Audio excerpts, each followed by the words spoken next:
कि जिस रास्ते पर हम लोग पिछले 40-50 साल से चलकर आ रहे हैं, उस रास्ते पर चलकर तो बिहार का सुधार होने वाला नहीं है।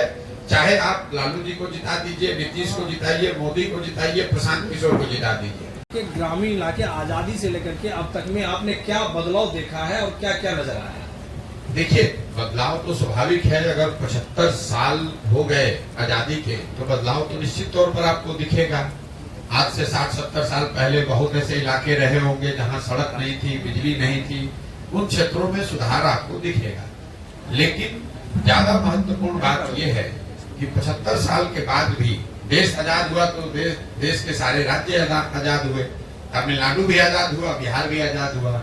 महत्वपूर्ण बात यह है कि 50 के दशक में बिहार जो देश के 5-6 अग्रणी राज्यों में था, आज बिहार देश का सबसे गरीब और पिछड़ा राज्य है। हम लोग चाहे वो प्रति व्यक्ति आय हो या विकास के दूसरे मानक हो, सभी मानकों पर देश में 27वें या 28वें नंबर पर है। और ये स्थिति तब है जब 40-45 साल हम लोगों ने कांग्रेस का राज देखा, 15 साल लालू जी का राज रहा, 18 साल से नीतीश जी भाजपा का राज है।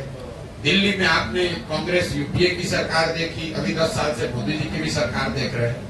तो पदयात्रा के दौरान हम लोग पहली बात ये कहते हैं कि बिहार में ये ज्यादातर समय हम लोग इस पर बिताते हैं कि बिहार को किसने खराब किया, किसको हम लोग वोट दें, कौन सुधारेगा।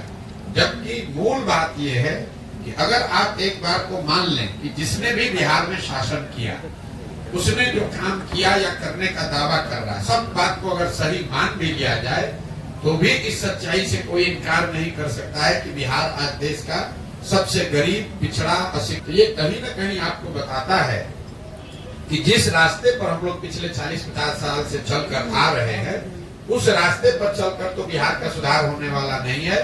चाहे आप लालू जी को जिता दीजिए, नीतीश को जिताइए, मोदी को जिताइए, प्रशांत किशोर को जिता दीजिए। जब तक समाज के स्तर पर जिनकी जिंदगी, जिनके बच्चों की जिंदगी सबसे ज्यादा प्रभावित है, जब तक उनके स्तर पर सुधार नहीं होगा, जब तक उनकी सोच में परिवर्तन नहीं आएगा, तब तक बिहार में आमूलचूल परिवर्तन नहीं आ सकता है।